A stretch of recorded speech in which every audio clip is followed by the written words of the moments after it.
In this first one, I think we're playing six-handed. Again, the tables are eight-handed in this plexiglass situation, 8 max. I think there was a couple players that were away from the table, so I think we're six-handed, and the under-the-gun player makes it $30 to go. We look down at pocket aces. It's the best hand that has ever been created, known to mankind. So I think it deserves a 3-bet. I raised it up to, I think, $120, which is a little bit on the larger side. I sort of forgot what 3 times 3 is, and I went with 120, which is fine. The big blind thinks for a little bit and cold calls, and the initial raiser folds. So we go heads up to a flop of queen 7-7 with 2 clubs. He thinks for a little bit and then he checks. I am not going to check back. I'm going to wager, and I bet $100. And the big blind player puts in a check raise. Pretty interesting. I think he makes it somewhere around $240 to go, so not a very big check raise. We have the very obvious, very standard flat call in our hands here. Toss in the 240-ish. Turn is the 8 of clubs, and we have the ace of clubs in our hand, so I'm not really afraid of too much here, aside from maybe pocket queens. I wouldn't expect him to have the ace king of clubs, because that would be a counterfeit deck. What else could he have? He could have king queen of clubs. No, he can't have that either, because that would still be a counterfeit deck. So I don't know what he's representing here. But anyway, he continues wagering, this time $350. Again, not too much choice, I don't think. Just going to go ahead and toss in the $350. Not folding pocket aces with the ace of clubs. And the river's a brick. Pretty resigned to our fate here, but he does not put us to the big test. He goes ahead and checks it this time. And at this point, I'm trying to find a hand that I can actually get value from on the river. After he represents all that strength and then checks the river, I wouldn't expect him to have pocket kings here, because I would expect to see a 4-bet a pretty decent percentage of the time.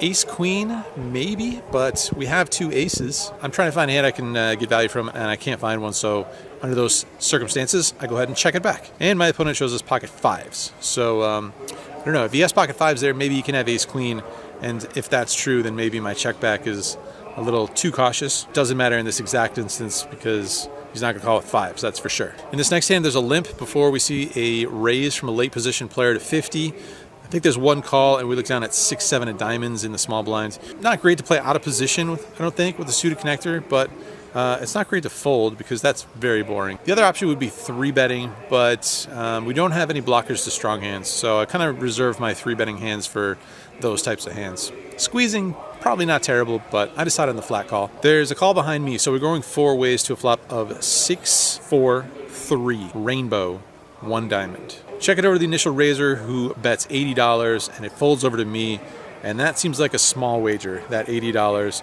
and it doesn't seem like a wager that is going to hit this player's range all that often, just based on what I've seen before.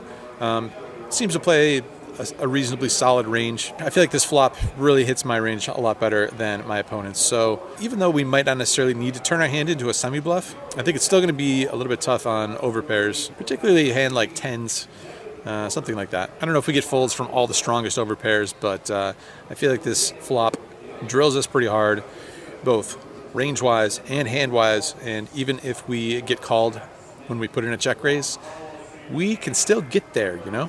Can always get there. So I put in the check raise. I make it $240, and it folds back to the initial raiser, who thinks forever. My opponent thinks forever, picks up the cards, kind of flopping them around, thinking out loud, thinking for a long time, and eventually folds. Yeah, we win. All right, one more very fun hand. Very interesting. Not something that you would see every day. Anyway, let's just get into it. I look down pocket 4s and make it 30 to go. There's a call, and then we see a 3-bet to $120. I'm going to call. I think we're getting the correct odds, the correct implied odds. And pocket pairs, they're just so easy to play, basically, a lot of the time. Maybe not all the time, but often they're going to be pretty straightforward. So I make the call, and the player in the middle calls as well. 3 ways to a flop. Very similar flop to last time. 6-3 deuce rainbow. Check to the initial raiser, who puts out a C-bet of $170. And with a pair and a gut shot, I don't really want to go anywhere at this point. I go ahead and make the call, and the player in the middle calls as well. So we are still 3 ways. Off to a turn card, which is the 8 of diamonds, second diamond. I check, player in the middle checks, and this time the 3-better checks back. The river pairs the board, it's another deuce. We do not improve, hoping for a 5 or a 4, it doesn't happen. I check it. This time the player in the middle assembles a bet, $270, so not a huge bet, but looking pretty value-ish. The 3-better thinks for a decent while, is in the tank, thinking and thinking and thinking. As he's thinking, he sort of drops a chip. He's like shuffling his chips, and he drops one of his chips over the line, which is sort of obvious like what happened. He wasn't signifying a call. The chip just kind of fell out of his hand and fell over the line. And pretty quickly after he dropped the chip, he mucks his hand. You know, sometimes people will toss one chip in over the line to signify a call, but it's obvious that that's not what he was trying to do here. But the player who put out the wager initially sort of protests a little bit. You can see the dealer sort of explaining that, no, he was just shuffling the chips and he just dropped the chip over the line and it wasn't meant to signify a call, and it was kind of obvious what happened. So the player in the 4 seat who made the wager on the river is sort of acting as if he wants that to signify a call. But he backs down pretty quickly and then says, okay, fine. So it's back over to us here with our pocket 4s on this board. Normally, facing this wager, after this action 3 ways, I would just be done with a hand. Something is not right here. I'm getting some alarm bells here. I've seen this show before. So I'm in the tank, I look at my hand one more time and I have the 4 diamonds. The backdoor flush does come in, so we have the 4 diamonds, which remove some flushes, which may or may not be of note whatsoever in this hand. But just that performance, I've seen it before where a player will pretend that they want something like that to signify a call, when in fact it's just an act, it's a show, it's a reverse tell. That means, you know, they're actually weak and they don't want the call. So after thinking that through and playing that scene in my head a couple times, I toss in 3 black chips. I want to see the result here. I want to see what's happening. And my opponent shows down 5-3. So kind of hilarious. We had the dead read thanks to that reverse tell.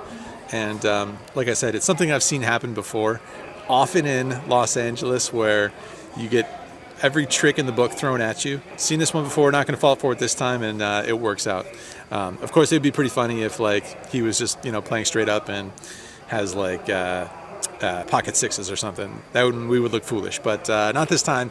We're dragging it in this time. Things work out in our favor pretty much this entire session, minus a few hands. Of course, we never win every hand, but works out. We get into the game for $1,700 tonight, and we cash out $3,075. Profit of $1,375.